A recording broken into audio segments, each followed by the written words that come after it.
Yeah. Hey, this is a lot more meetings than I initially got in for, Well, wait till after tonight's meeting. Yeah, I had a 2-year record of nothing more. I was maybe a few minutes after 2 hours. And then these last 2 meetings, we blew that one, all those smithereens. Yeah. Sorry. It's all Tanya's fault. When I worked at Bethel, it was common for board meetings to go past midnight. So it's like bringing back the old days. Let's No. not let that be a track record for us. Absolutely not.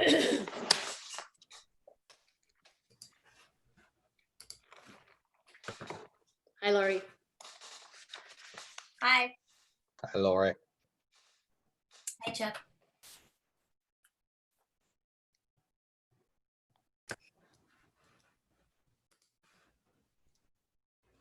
And David will not be joining us tonight. I don't know if everyone heard, but he will not be joining us tonight I for did not hear that. Okay. family emergency. I'll make that announcement at the beginning. Okay.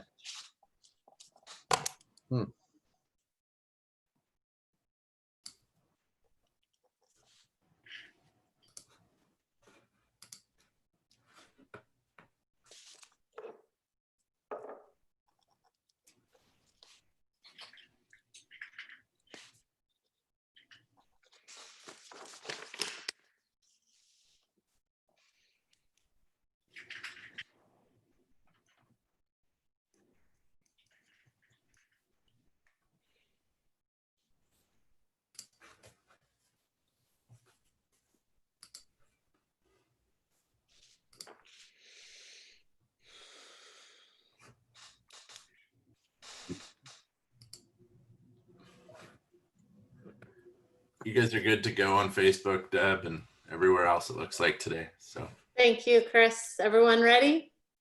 Yep. All right. With that, I call the August 20th, 2020 Peninsula School District Board of Directors study session to order. Please stand and join me in saying the Pledge of Allegiance. I pledge allegiance to the flag of the United States of America and to To the the republic for which it stands, one one nation, nation, under God, indivisible. individual, liberty and justice for all. Thank you all and welcome to our study session. David Olson is excused from the meeting tonight for a family emergency. So with that, on March 24th, 2020, the leadership of Washington's legislature issued statutory waivers and suspensions related to the Open Publics Meeting Act and Public Records Act. Governor Inslee then extended those waivers and suspended multiple times. Multiple times, most currently with Proclamation 20-28.8, which extends these waivers and suspensions until September 1st. In accordance with Proclamation 20-28.8, the study session is being held virtually tonight using Zoom. Because community members are not permitted to attend the meeting in person, they can watch the meeting live and online on PSD's Facebook and YouTube pages, and by phone, following the instructions on the agenda. The recorded video will also be posted to our website. That we move into our study session, and our study session topic tonight will be the superintendent search. To refresh everyone's memory, in the spring of 2018, the board unanimously approved the appointment of Dr. Art Jarvis as the Peninsula School District interim superintendent for August 2018 through June 2019. Since Dr. Jarvis was technically retired, he could only agree to a one-year contract. During his first year, Dr. Jarvis was tasked with developing a plan to address the overcrowding and aging facilities in our district, along with all of the other responsibilities of being a school superintendent. Within 2 months, Dr. Jarvis put forth before the board and community a capital projects proposal to meet the current and future facility needs of our district. This plan was overwhelmingly approved by our voters in February 2019.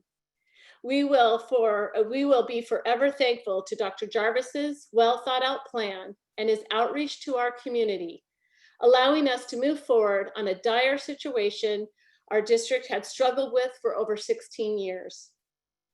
Also during his first year, Dr. Jarvis graciously offered to continue to serve as the Peninsula School District Superintendent for an additional year, and the board again unanimously approved his one-year appointment for July 2019 through June 2020.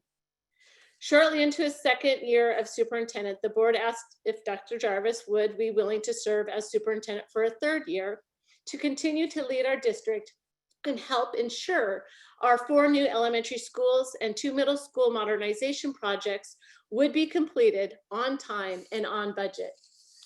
Dr. Jarvis willingly accepted, and we are on course to deliver all of these projects ahead of schedule while maximizing the investment the community has made in our schools. In the midst of all of this, no one could have predicted a global pandemic would present the most difficult year in education.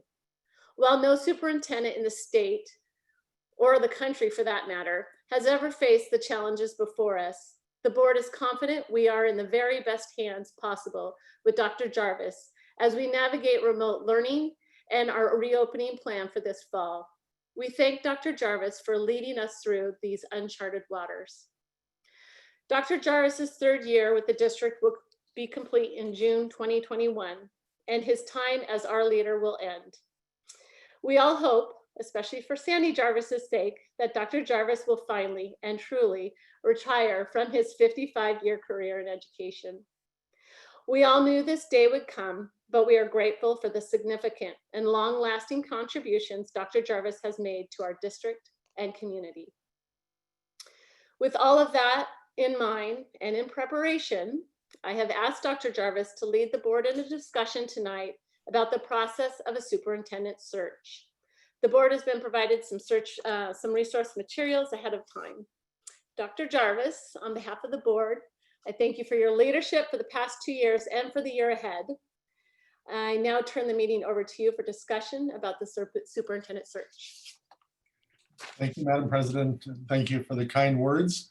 I appreciate deeply, and I've noted before, wonderful support of this board. And I would have had the option at the end of in year 1 or year 2 to probably just nicely say thank you and move on.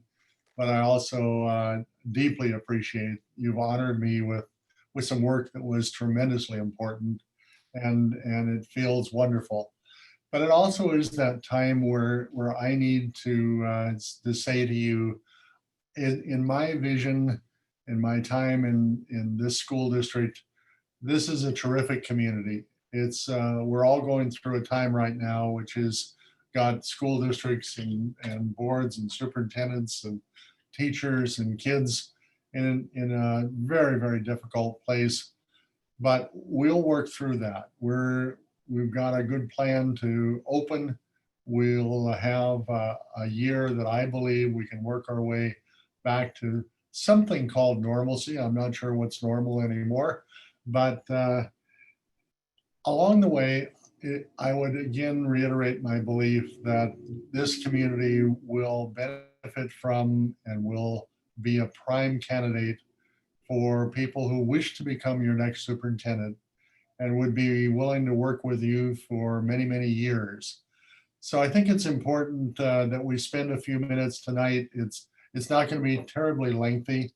I sent you quite an array of papers, and I'm sure you've labored hours and hours and hours reading through them, but I'd like to walk through those a little bit in an organized fashion to lay some groundwork for the question that will be in front of you, and that is, what direction would you like to head? And what are some of your priorities that you need to be thinking about in terms of the timeline? So if I may, I'm going to refer to first a document that I'm not going to spend much time, and I'll hold it up here. About 10, 11 years ago, a gentleman by the name of Dr. Mike Boring, who had done quite a number of searches in the state of Washington, was contracted by Washington state school directors And they were much more active at that time in being involved with assisting school districts with superintendent search. But Dr. Boring prepared that document, and it's one of the better documents that I know of in existence that really outlines a lot of food for thought for board members of whether you're new or whether you've been through it a while to look at that and say, what should I be thinking about? What's the right step for us to take? How do we know? How do we enter this world? So I mostly reference that. I'm not going to spend a lot of time tonight. If you have questions from that, or if you spend some time, I'll be happy to try to answer what I can. Dr. Boring and I worked together a number of times, and he did the search down in Shelton when I was the interim, and he and I worked together as a team. Unfortunately, from my standpoint, he retired. Silly man. He actually retired twice and went on about his business. But I thank him for that packet, because I do think it's one of the better ones that orients you and gives you a chance to just read and think quietly. Where I'd like to start tonight may sound like a little bit unusual, and it's a document that you opened that was from the WASA, which is the Washington Association of School Administrators. It's one of the places, in addition to WASDA, where you could look for all the listings of superintendent openings. This one represents the openings for this past spring and actually for this last year. If you looked at that document, what you saw was 40 some openings for superintendents. And by reference, where I wanted to start you tonight is there are 295 school districts in the state of Washington. So 40 some school districts represents about 15%. About 1 out of every 7 school districts annually is looking for a superintendent. Now, that would be out there in that. One of the questions that comes to mind is from your chair is who will be in competition with? Not only who might be in the pool of candidates, but who else is looking? Where do we need to be in order to be competitive in timing? And if, for example, I think you can see, and we'll talk about that in some of these, that for some of those districts, they found themselves in the position that their lead candidate dropped out because they were also applying for several other jobs. So it's not one of necessarily needing to be the very first, but you'll want to be aware of that as a factor, that there are school districts that will be competitive. What you saw in that document, if you look through it, were districts that were comparable to us in size. Some were bigger than we are. Technically, Peninsula School District is 38th in the state of Washington in size out of the 295. So we're in that top 40, and we're in that range that typically referred to as a 5,000 to 10,000 range. We're just about 9,000 students. And so I think the reason that I would emphasize that to you is, where do you stand as you compete with other districts? Typically, the Seattle School District might look at themselves as more of a national competition for superintendents, the largest in the state of Washington. Actually, if you compete nationally, you're going to be competing with school districts that are 300,000 or 400,000 students. And Seattle's 50-some thousand is not all that huge. But in the state of Washington, Seattle is considerably above those that are number 2, 3, and 4. And those would be Lake Washington and Spokane and Tacoma. And just for reference, of those 3 I just named, 2 of them basically just picked their superintendents. Lake Washington had their superintendent depart for, I believe it was Sioux Falls, and left the state of Washington. So Lake Washington chose internally. Spokane had an unusual situation. Their superintendent left right in late June to go to Kennewick. And I'm sorry, she went to Richland in the Tri-Cities and left Spokane. And so Spokane put themselves in a position, or they were in a position to appoint somebody internally. So I guess I referenced that because some of those things that aren't even listed there happened quickly and disappeared, and they didn't do any large drawn out searches. Some of those searches that you see in the 40 some that are listed there are a consequence of someone taking one of the other jobs.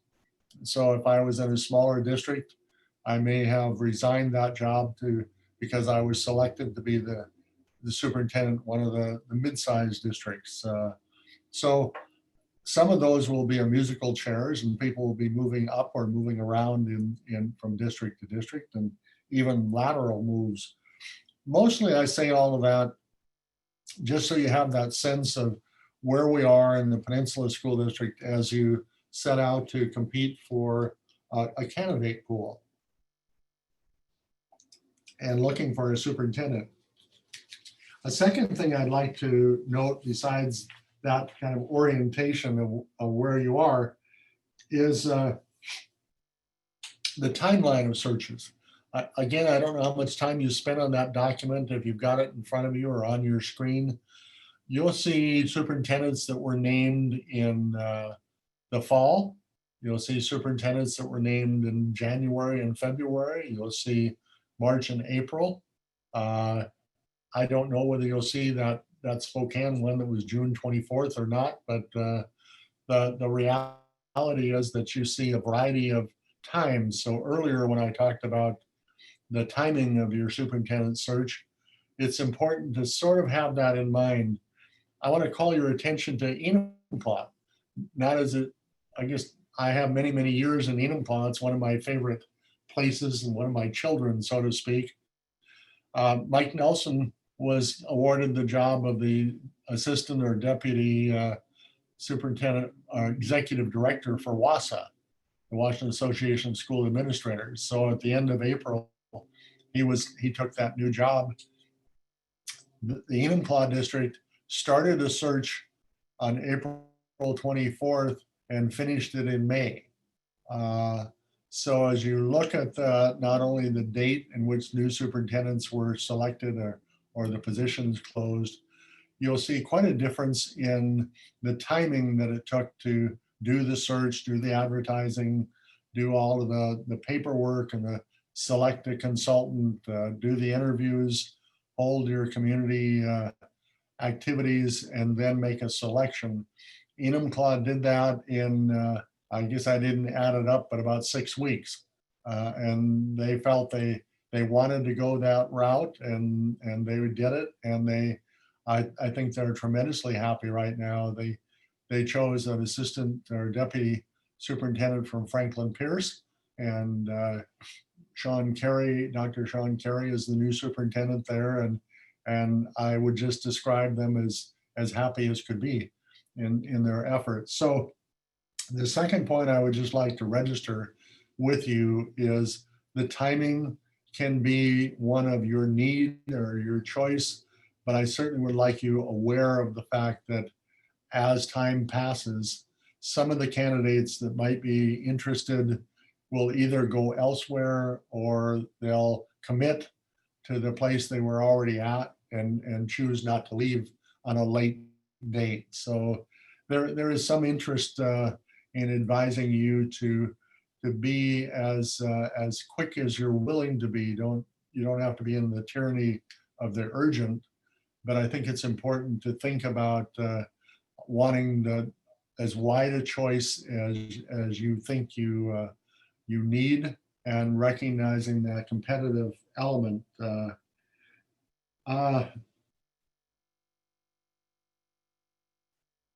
I would note that in that same document, each one of those listings references the search firm that was used for that. In a few cases, it wasn't a search firm. The ESD superintendent agreed to do that, particularly in some of the smaller districts. You saw somebody who was in whatever role and for whatever reason willing to do that search for that district and have a relationship with them that was valued by the board and wasn't necessarily using one of the most traditional search firms. But as you look at that, one of the things that will jump out at you is that there's one firm in particular that for all practical purposes doing by far the vast majority of searches in the state of Washington. That's the Northwest Leadership Group. They have a fault, and that's they're heavily cougar oriented, Lori.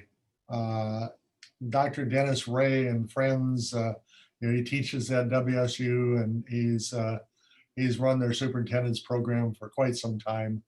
So naturally, they have a bias that I just have to offer you the disclaimer. You may want to rule them out entirely. I like them already. I'm teasing, but obviously they have quite a cadre of retired superintendents who have joined Dr. Ray. And what you will find are different names, even though it's all done by Northwest Leadership. You'll find as many as 15 different people doing the various searches and working with the district. It happens to be the firm, I think, Madam President, that this district used in 2016. So when Dr. Manahan was selected, he was that was part of the search that was done by Northwest Leadership. But they are doing by far, I didn't figure out the percentage, but I would say they're doing at least 75% of the searches in the state of Washington. And they're you can see for yourself and talk to people and their clients.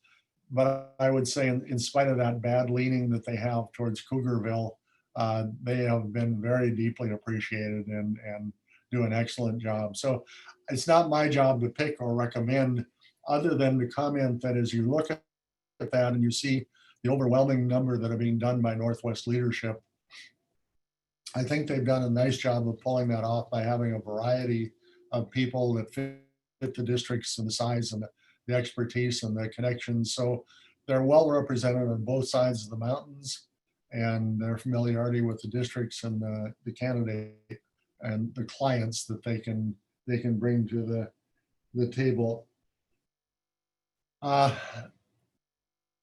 One more, and then I want to open it up for some questions before we go to that next step. In addition, that same document that I'm referencing, you see on the left side of the document the departing superintendent, and you see on the right side the person who was chosen. I want to tease myself a little bit. Earlier today, you can tell how much I'm longing for face-to-face board meetings, because I asked Tanya to print out multiple copies of a couple documents so I could hand them out. It was only about half hour ago that I figured out that wasn't going to work. Nothing that was particularly earth-shaking, but if you took the first name and said Anacortes School District, pick Dr. Justin Irish, I went online and I pulled up the announcement for the selection of Dr. Irish. And if you want to know, it looks like that. And I can now hand it to you. I have 5 copies. But the point I really wanted to make is if you read in that, you'll see the date, you'll see their reference of their thinking. What was it that caused them to select Dr. Irish, and where did he come from? What was his claim and his experience level, and why did he fit them? Why did the board say this was our best candidates out of a deep pool of candidates? So I did that same thing for about 4 districts, and I have 5 copies of each here for you. But the point I was going to make in handing them to you was, one came from, if you looked up at Mount Vernon School District, that gentleman was superintendent of 2 very tiny districts over in Arundel and Palisades. Between them, they probably have 300 kids and that's total for the 2 school districts. And Dr. Ishmael Vavanko, who happens to be a very close friend, I got to work with him in my ASCD days, is an absolutely outstanding educator. And Ish would talk to you about growing up in a migrant family and a family of 11 people sleeping in one bedroom and how they made it work, and his pride in his education and being an education leader. And the reason I emphasize that is there was the district that went with somebody from a very tiny district. Dr. Irish went to Anacortes. He came from another Snohomish County district where he was an assistant superintendent. What you'll find is that range that some were experienced, some were not experienced, some were smaller districts moving up, some were larger district assistants or deputies actually moving down in size. But the really proof of that is that each of those districts found somebody that matched their needs, that matched their passions, their interest. The ones I know of, that list of 40 that were selected, I think if you had them as a pool of candidates, you would be blessed many times over. There's some marvelous leaders. They do vary in experience. One of the things I've worried about a little bit, and as we reach this point of you looking at the superintendent search, is I need to convince you that somebody actually hired me when I had no experience. And I didn't always have 32 years of the superintendency. There are some terrific people out there, and they're good leaders, they're good people. I'm not trying to set your criteria for you, but what I am trying to do is to begin that thought process. And I think all of you are probably already engaged in is of what will we need when we come down to that? What are we looking for as a board in the traits? What kind of talents, what kind of experience is necessary? Where are we, and who might be the best? I would say to you that we will be rich in a deep candidate pool if we have some of all of the above. And you get a chance to see the individuals and their leadership qualities. You do need to look at those priorities of what you believe you need. One of the reasons that you and I have kind of remained partners through this second and third year is that we had some significant capital projects underway.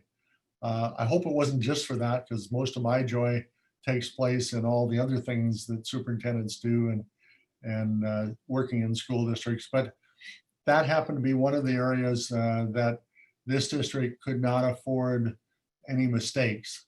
Doesn't mean I can't make them, but we're in good shape on our capital projects, and we needed to be able to demonstrate that we could spend $200 million responsibly in a short order and end up with the product that we promised people. I'm extraordinarily proud that we're going to add to modernization of 2 middle schools on top of what we were able to look at originally.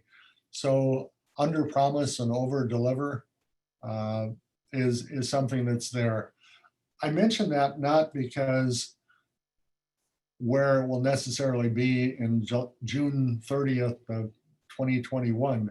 At that point, you're supposed to be able to look at those 4 elementaries and have one that opened during the year and 3 of them that are finishing up and in great shape by July 1st of next year.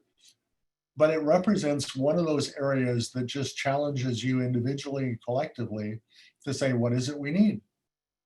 What's next?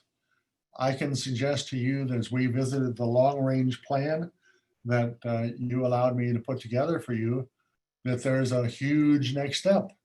And that would be how and when do we tackle the next phase? If in fact we've solved the overcrowding at the elementary, we've tackled the middle schools and with some added space and modernization, we put ourselves in good stead, which brings us to our two high schools, and one in particular from Peninsula High School that will in many ways bring this district to its knees in terms of the physical needs and costs and planning. So I again dwell on that, not to set an agenda for you, but to give you one type of example of the kind of things that while you're looking at the leadership, you can be talking amongst yourselves and you will have thought through what are some of the skills that we need or the knowledge, or even as you test it at the interview level, what do you hear in terms of capabilities and competence. So I start with that one document, but it's very revealing of a look at the state of Washington, a look at how many superintendents are hired annually, sometimes 5 or 10 more, sometimes 5 or 10 less, but typically in that 40 range across the board in terms of size, in terms of where people come from, the mix of choosing in-district people and out-of-district people, and people who've been superintendents and people who haven't been. You'll look at an issue in there that says salary. And in many of those cases, it just says competitive. And it puts you in the position of saying, you need to be competitive and you need to tell them that. In some cases, there are districts that say, this is all we're going to pay, we're going to post it, and that's, people need to know it before they apply here. Because if you're going to be more expensive than that, we don't want you. And it's a realistic, some districts really feel that that's the appropriate level for them, and let's not get caught in a place where someone expects more and we would have that unhappy situation of trying to hire somebody that we really can't hire or make it work. So on that first piece, I would quit talking at you now for, I'm sorry if that's almost a half hour's worth, but I wanted to open with that groundwork of just what this looks like as it transpired this last year, and generate your comments, really not necessarily to me, but amongst yourselves, and I'll try to answer any questions I can. And then I have about 4 other basic areas to go through, be much more quickly than I just did. But let me stop there and hand it back to you, Madam President, and say I wanted to introduce the topic in a way that you may not have typically seen. Yeah, typically seen, or actually, I'm not quite sure what you want our discussion to be right now. It would be more of clarifications or curiosities, or why. There may be whys or whats or how. Okay, and I'll open that up. But before we did, I just wanted to reiterate one more time that if I didn't make it clear earlier, that Dr. Jarvis, you graciously stayed with us for 3 years, and this board also realized that we wanted to do a very thorough search, and we needed the time to do that.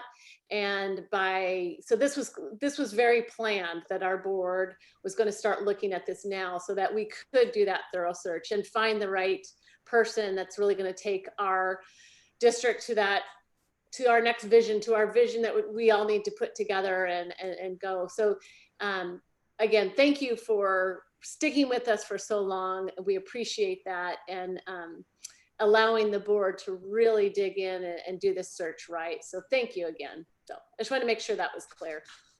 Thank you. Anything that I can kind of help clarify what I've said, or if I've confused you on some of those comments? No, that wasn't anything unexpected. I know from being in the fire service and going through fire chief testing several times and going through several different fire chiefs, that one of the things we need to do is identify the type of person we want here, because the type of person that's going to fit in Seattle may not necessarily fit what we plan here with our growth and everything. One question I have for you is, what is the average tenure of a superintendent? The smaller districts and even the medium districts, the more of the 4,000 or 5,000, do better than the above that. So urban superintendents and suburban superintendents are averaging less than 3 years of survival, and the turnover is awful. It's very hard to see progress if you're changing superintendents every 2 years. Mhm. And you'll read of some of those districts that have had 6 superintendents in 5 years. They didn't even get through the year with some. The average, ostensibly, according to those that track that, is 2.5 years for the suburban and urban school districts. A little better than that in the larger mid-size, so the 10,000 student range. And probably the most stable of all would be in that 4,000 to 5,000 range. The smaller ones have people who may spend their entire career in some of those districts and be very comfortable, or they also have a habit of having people use them, learn the work, and then after a few years move to something a little larger, a little more urban or suburban. So I can't give you total facts on that, Chuck, but the 2.5 years is the one that's probably the crusher. It's Wow.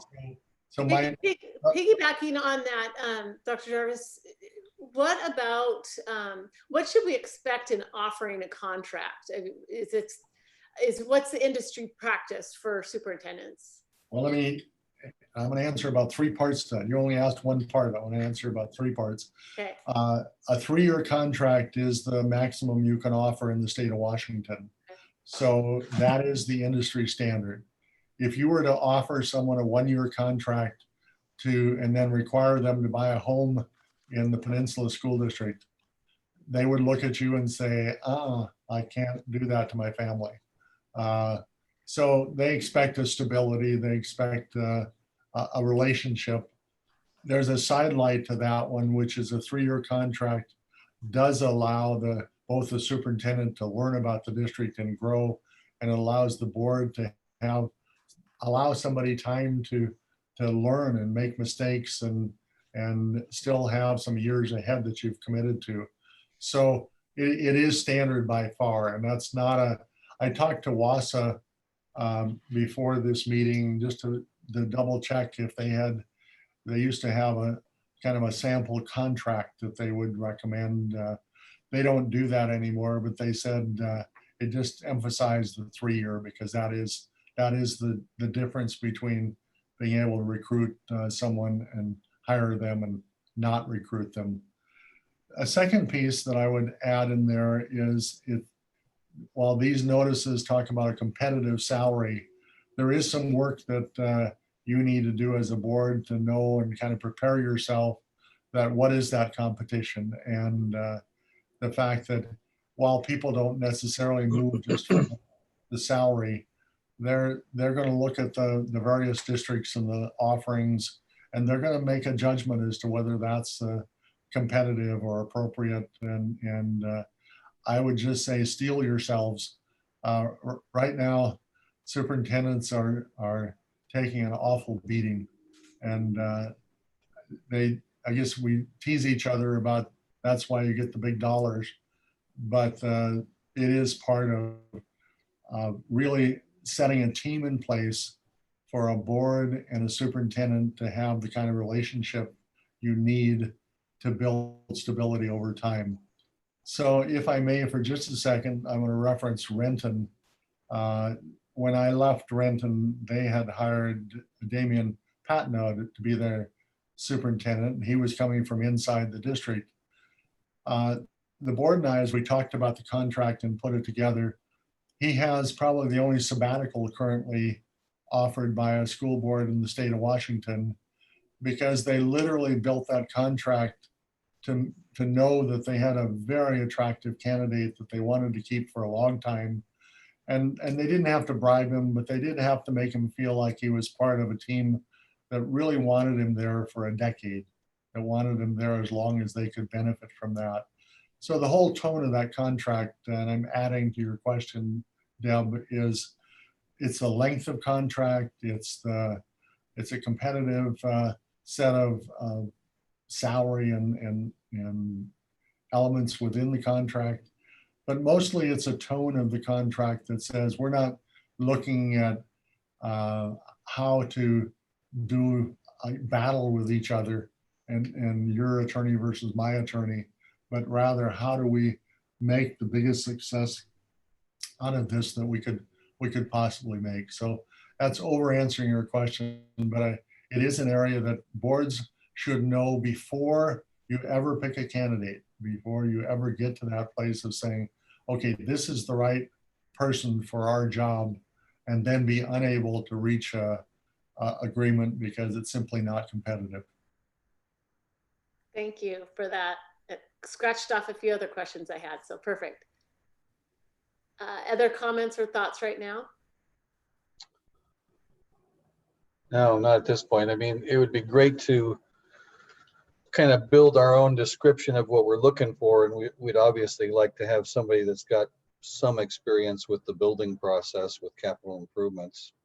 And in my mind, the ideal guy is Art Jarvis, but We can't keep them forever. I promise Sandy. I know somebody that might be able to clone. What's But- the name of the sheep that they cloned? Yeah.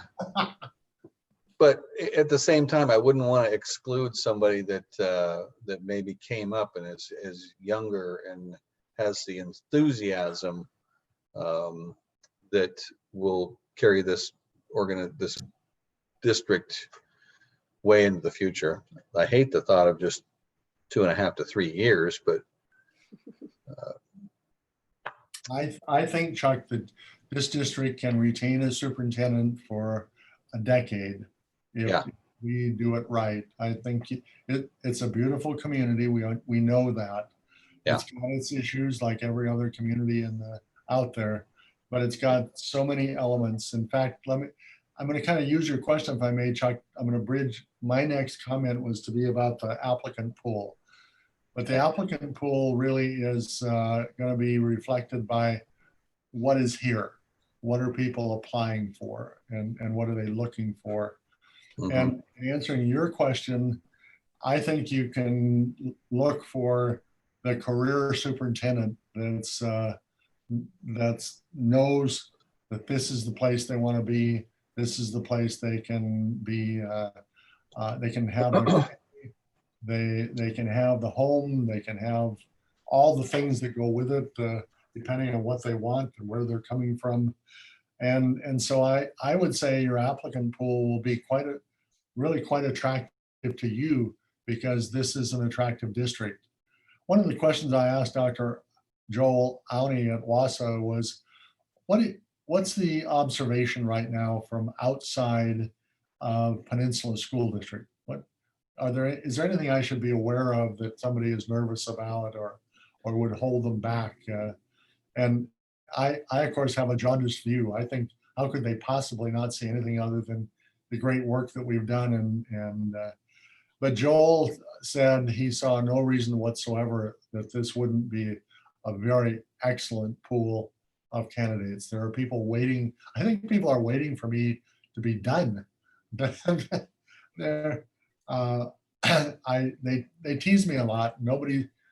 Everybody says they'll never ever attend one of my retirement parties again. But the reality is that there are people that have been watching carefully, and this is attractive. It's attractive in size. It's attractive in where you are on your capital projects. It's attractive in terms of your voter support, believe it or not, even though the capital side has been tough. Its geography is such that it's very conducive to family and in many ways. And I'm preaching to the choir. You guys know it well, but my point would be that you could pick somebody, Enumclaw, when I left there, chose Dr. Mike Nelson. Mike just is the one I talked about in Tawassa after 13 years as a superintendent in Enumclaw. Damian Patnod is the one that Renton picked, and as I'm saying, they've set themselves up, and I know that Dr. Patnod has already been approached multiple times to go nationally or go somewhere else, some other state, and he said, no, thank you. I want to raise my family here. I'm going to be here a long time. I say that because choosing for someone that fits and fits you well, you get to go to that stable place of that was what they were looking for. You have what you're looking for. And when you watch good superintendents and boards work together the way they can, it truly is wonderful to watch. And I guess I take pride in trying to stage as best I can in the very fundamental elements of what's good and what are people looking for, and know that what we've done here is really good work that a lot. I'm going to tease you just a little bit. We had a lengthier board meeting the other night. It kind of hurt my pride because we've had all 2-hour board meetings. And then I listened to about 10 other districts talking about that, their equivalent board meetings. And I want you to know how good you all looked. They would have, to a person, they would have traded their meetings for ours and yours because there's just a good feeling and it's in a good place. So I would say you look forward to an applicant pool, look forward to being as expansive as you're willing to be in what you're looking for, and realize that you're going to find a range of candidates. That the hardest part will be that you can't clone or somehow blend your top 3 candidates because you want to hire all 3 of them. And each one has different talents. Yeah, I'd like to echo what you said and actually reinforce that. I do strongly believe that we can bring a superintendent here that's going to be here long term. And I think, I challenge our board in thinking about that selection. And I know we've all individually talked about this in terms of really not necessarily looking for a candidate that's going to focus on capital projects or someone that's going to solve the COVID issue, because hopefully both of those will be well underway by the time you leave in June, Dr. Jarvis. And if anything, the COVID experience, whatever we learn from that, hopefully the next superintendent can take and build into our programs going forward. But the way I look at it is I really challenge our board to look at where we want to be with our district. What's our vision? And I want that superintendent to take us there. And that takes a long time to build. And I think if that third element of thinking about a contract, of making that team and making that cohesiveness and making a place where it's a collaborative place to work, and we're all going to take us there together, I think that relationship is built. And then you do have a superintendent along for a long time in our district. So I think it's very possible, and where we are right now, it can't be a better place. So, and I would just offer the comment, it's a little bit black humor, but if there's a superintendent that wants to avoid the pandemic, that's hard right now. Yeah. No matter where you No, go. but I just don't want someone that's going to be good at the pandemic. I want somebody that's good at No, that will be. We've got that already. So other questions, comments, and again, I'll kind of move right into the next item or two, and I'm going to hope all these pieces fit together in your thoughts to give you just some places to go next. Yeah, I think you're probably going to talk us there. Oops, I'm sorry, Natalie. You go ahead. Yeah. Go ahead. No, that's okay. I was just actually about to say the same thing. I have a lot of questions, and they're pretty detailed and process related. So I probably will save them and listen to your presentation. But let me just take you through a couple more. Then earlier, as I looked at the WASA range of 40 some, I described different timelines that fit. And I actually kind of wove into those comments the fact that it's a competitive timeline. And one of the more painful things to watch is a district that has 3 finalists, and then they get word that the first finalist, one of them has dropped out because they took another job. And then the second finalist takes another job or withdraws. And then all of a sudden they don't feel like they have a choice. And it doesn't have the same edge to it. Edge in a sense of we had our pick of the very best and we went forward from there. So I describe that because I would say you start with an idea, if I were recommending that normal, even though it's an odd term to use these days, normal would be a process that begins early in the fall with you looking for a search consultant. The search consultant then engages with you in some processes to look at your values and look at your community and talk about your priorities. They put together a brochure and describe the needs of the district and the look ahead. That goes out sometime as early December. And by early January to be in the position of getting applications and going through the step of narrowing down the applications,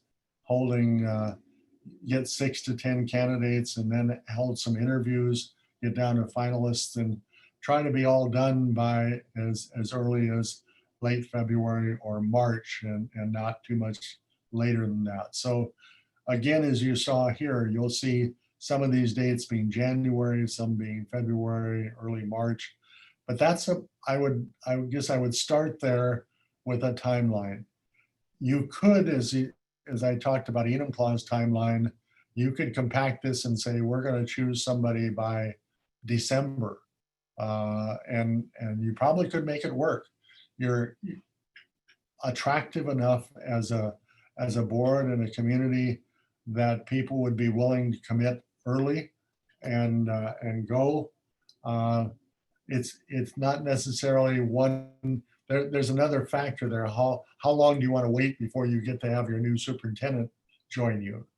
So if we pick them in December and they don't get to start until July 1st, that's kind of a long gap for the lame duck and how to make that transition well. So it's somewhere in there is a timeline that I would recommend to be relatively normal, but relatively in a hurry and competitive and relatively aware that you can decide for yourselves how many of those candidates that apply are really right for Peninsula, but it's not going to number into the dozens or the tens. They're going to be a few. And at that point, you really don't want to lose any one of those as a choice you get to make. So I guess where I just stop that one is to think in terms as you move your next step in the conversation to what seems to each one of you and collectively to be the timeline that would best fit, because I think it's somewhat critical in the rest of your decision making as to how it works. Hand in hand with that, the next piece of it is the search consultant. Now, some of the documents I sent to you were, I think 6 of them, the headline was titled 6 Headhunters or whatever that title was. If you wanted to go the private corporate route, very, very seldom used in education because it's much more expensive than most school districts want to spend for that role, and B, because they don't do school districts very much, they don't have a broad pool. Every now and then somebody turns to them for whatever reason and selects a private industry headhunter to do the search. So it is doable. A second camp that you had several pieces of paper that you looked at were on the national scale.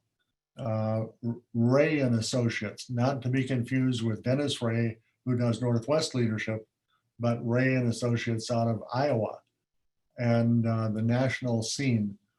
they're more apt to be seen and found in the larger district searches and kind of that national talent pool of recruiting from Florida and Michigan and somewhere out of California, and here we are in Washington. So the national one is there. It's probably on any given year, I would say 1 or 2 of the districts use the national headhunters here in Washington. It may be because they had a bad experience with a more local group. It may be because they saw themselves wanting to have a national draw and be competitive nationally. You'll sometimes hear a board announce that we're going to do a national search. We're going to be open to throughout the nation to whoever's out there. Northwest leadership and the other ones that do the Northwest actually open that up through the national. Those are advertised through the AASA, American Association of School Administrators. They're advertised in the national paper, the Education Journal.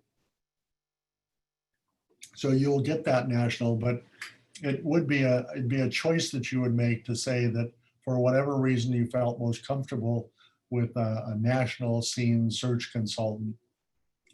That's probably in just an estimate of maybe half again, maybe twice as expensive as the more local search.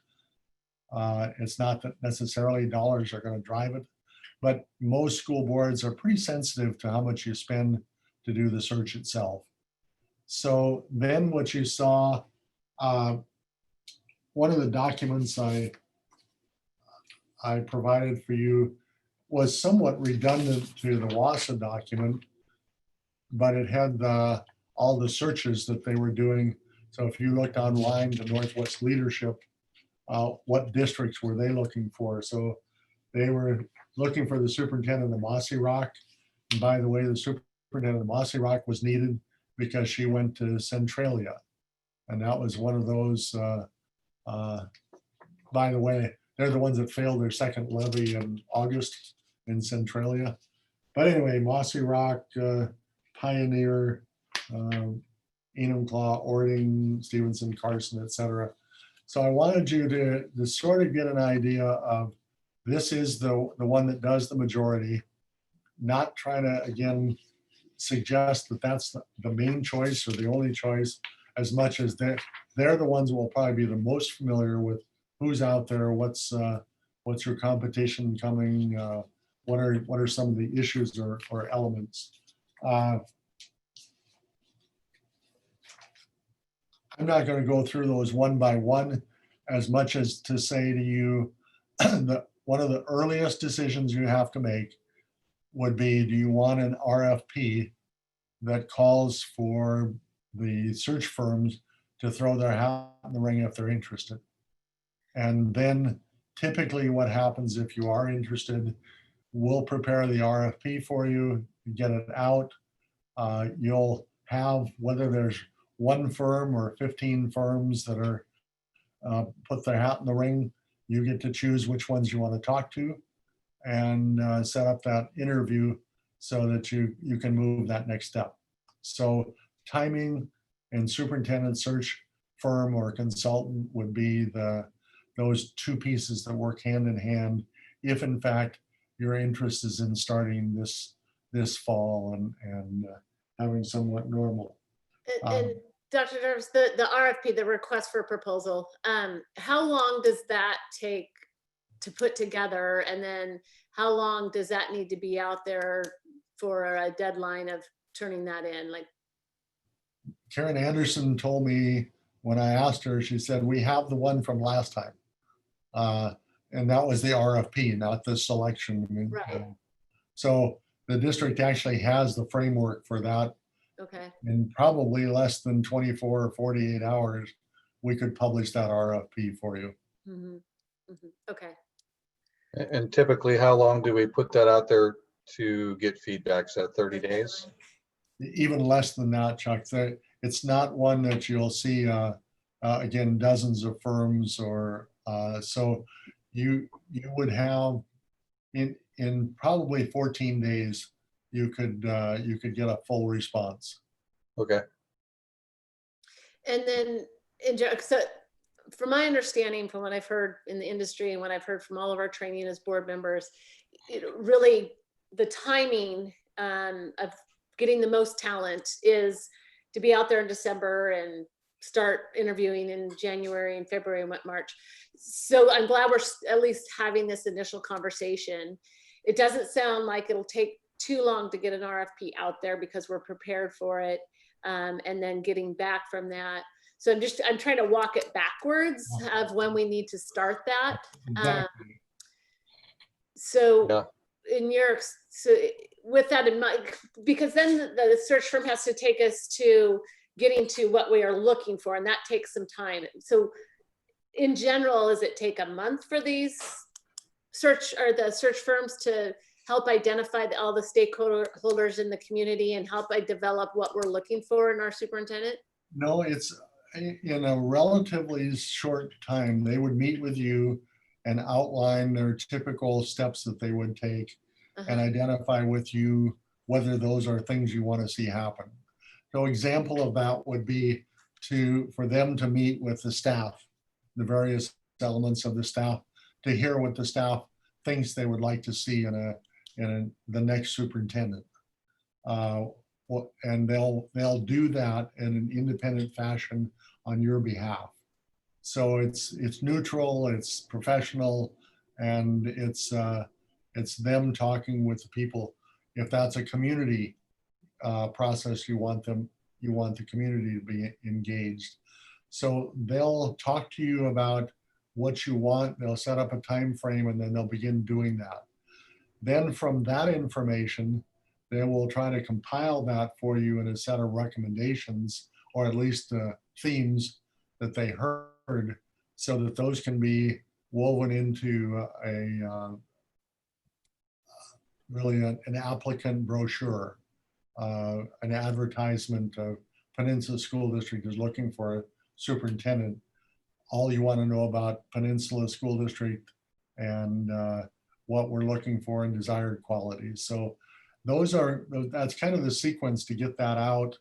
And then the next sequence is to let that be out there for at least a month for candidates to see it and advertise it, and then get the applications that they can begin the process. So we need to be moving on this now. So it does get you into that October, November, December pretty darn fast. Yep. Especially with holidays and whatnot, so. Yeah. So we should ask for that RFP to be put together so we can approve it here soon at one of our next upcoming meetings, and then put that out there. Yep. And then we have to go through the process of selecting. So that was my question. What is that process for? The RFP is for selecting an agency to help us. Yeah, The so superintendent search, but we're also picking someone on the front end. For a minute, Yeah. I'll make it up, Stephanie, Natalie, but assume that there are 5 responses, 1 or 2 national, 1 or 2 local, and I doubt you'll even see one from a private, but there may be somebody in the community that does that kind of work. So you would get those, and then you would look at those as a group, and you would literally, by the end of that meeting, say, we'd like to interview these 2 or these 3 or this 1. And then within probably 3 to 5 days, they can be here interviewing as fast as you want. If you want to schedule for a board meeting, or you want to schedule a special meeting, and you're at that point, you're really putting yourself, well, you'll interview, and then you'll say, we like this one best, they seem to fit us best, and then meet with them. So you begin that whole planning stage, the next round. So it can happen, can come together pretty quickly. Mm-hmm. Yeah, I just think with all the holidays and stuff coming up, we should be on it. Yeah, so just kind of walking back, just looking at if we want the candidate brochure out there December timeframe. We want to give and I don't know, it may vary with which firm we pick, but we want to give them a good month to go out and talk to stakeholders and bring back information for us to develop that. So that's November, and with Chuck said holidays, puts us a little bit into October. So we should have that firm identified no later than probably October 15th time frame. I'm just throwing dates out there for discussion, but so if we have an RFP out by mid to end of September, we give that a couple weeks for us to find the firm and then move forward from there. So that's a suggested timeline. The firm will come to you when you choose a firm. They will come to you, and in a way they'll assume you may have done nothing. And not, I don't mean that in a negative fashion. They will help you through the process of determining priorities and answering the question, what is it we're looking for?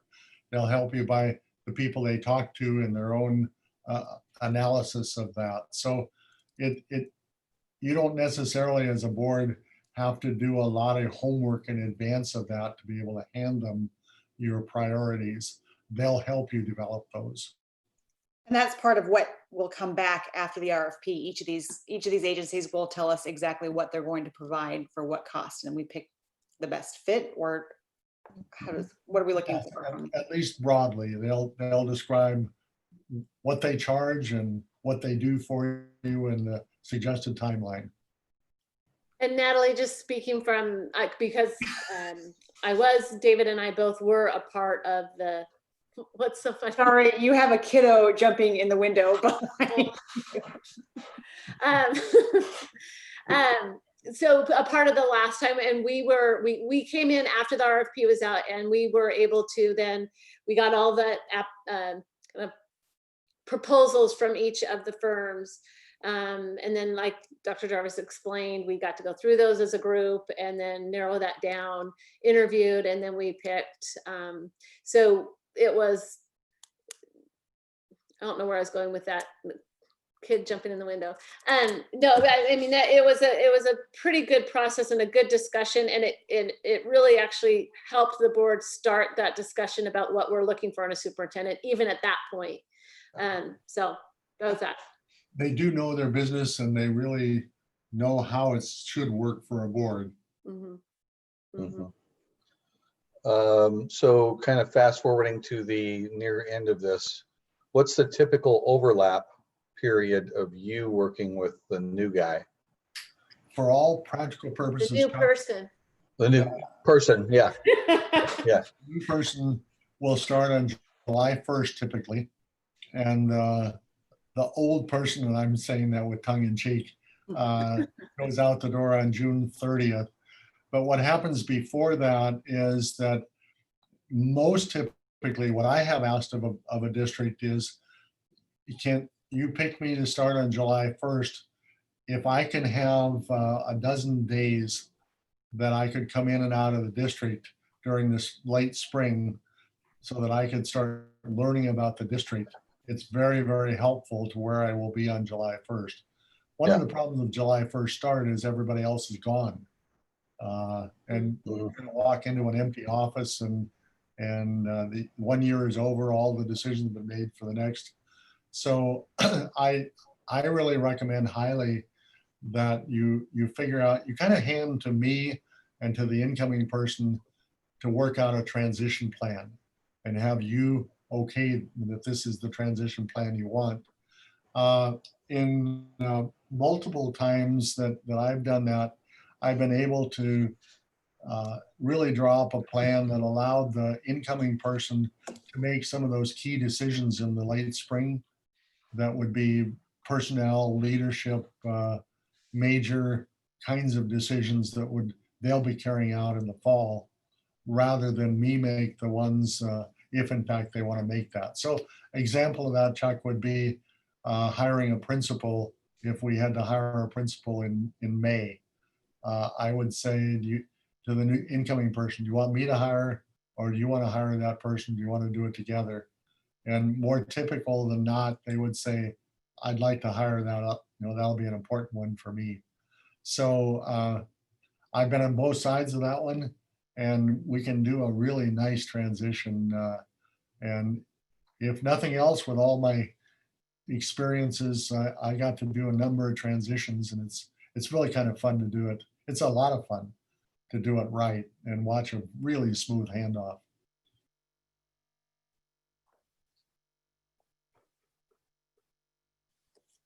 And just a little more kind of like what we experienced last time. So if the timing goes where we have that open in December, and the search firm brings to us some candidates, we'll start looking in January. They went through a series, and again, this is not how it has to happen this time, it's just more of our experience from last time. Went through a series of interviews with different groups. We got community feedback, staff feedback. The board got to interview. The board did some kind of out of, it was like more social setting to really look at the last few candidates to really feel that fit, contemplating all of the input. So there were January, February timeframe. We will probably have some additional meetings and gatherings, but we'll take that into consideration as we look forward to working with the search firm and building that plan. I suppose one of the experiences I should talk about it this spring and summer was that school districts had to do something they'd never done before, and that they had to do it all virtually. And I hadn't thought about that. So the community meetings, the staff meetings, the board interviews were literally all done virtually, remotely. And then boards tried to figure out when do we actually meet? How do we meet this person? And how many bodies can be in the room at the same time, and what rules are going to guide that. So I certainly hope that by the time we get to that, we will be in a different stage. But food for thought. And again, I would go with the recommendations of the search firms that have been really working under those constraints to tell you how to make it work.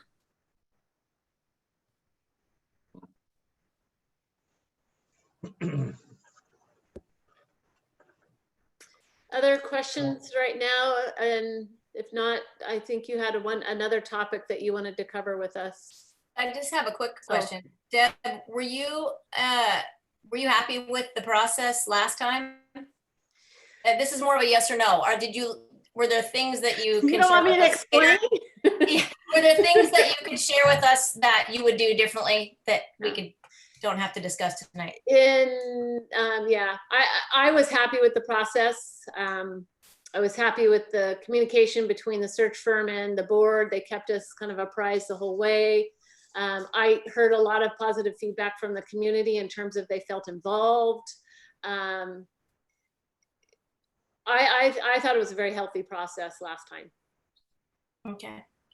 I also wanted to comment quickly that it occurs to me that because we're live streaming our study session, that people could be tuning in wondering why we're discussing a superintendent search. And I want to say that I'm really pleased that we added this extra meeting to do this, because we've known that we needed to do this in a timely way for over a year.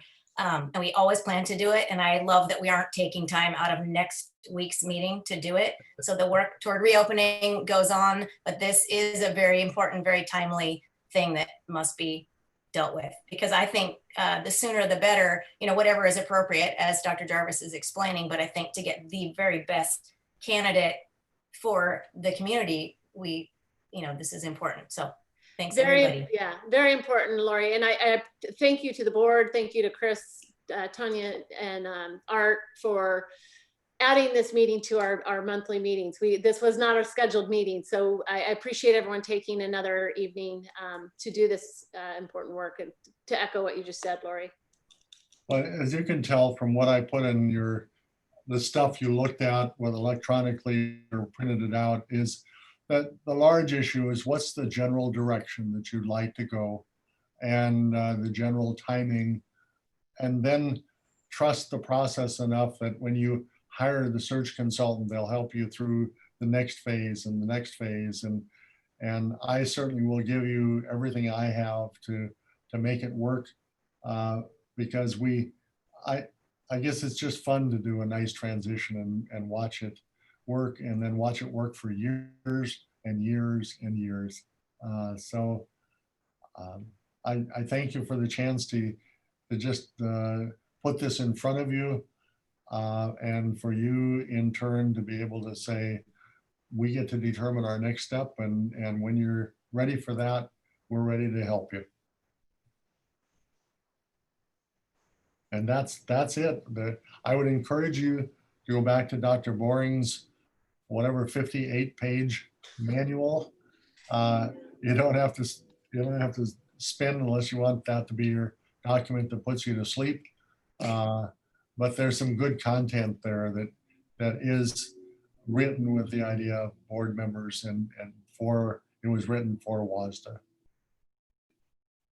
And I do have a question, just procedurally, when we decide to send those RFPs out, and we said it will have to be quickly, is that something that we have to do in a board meeting? So do we have to vote on that, or how do we kick that off?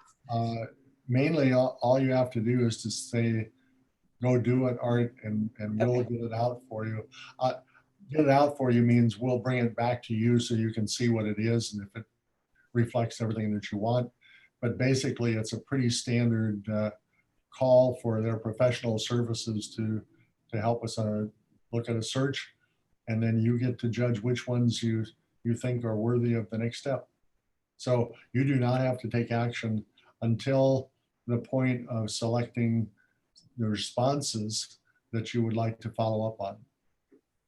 So to clarify that, do we bring this up at our next board meeting or board meeting after that to say, yes, Dr. Jarvis, please move forward? Or you could do it this evening. I'm not trying to push you into a decision. Just you could do it literally whenever you say, okay, we're now at that point where we'd like to get an RFP out. okay. And we'll, I'd like to circle back with David. I'm pretty sure that this is the direction he wants to go, but in all fairness, I would like to just, run this all by him.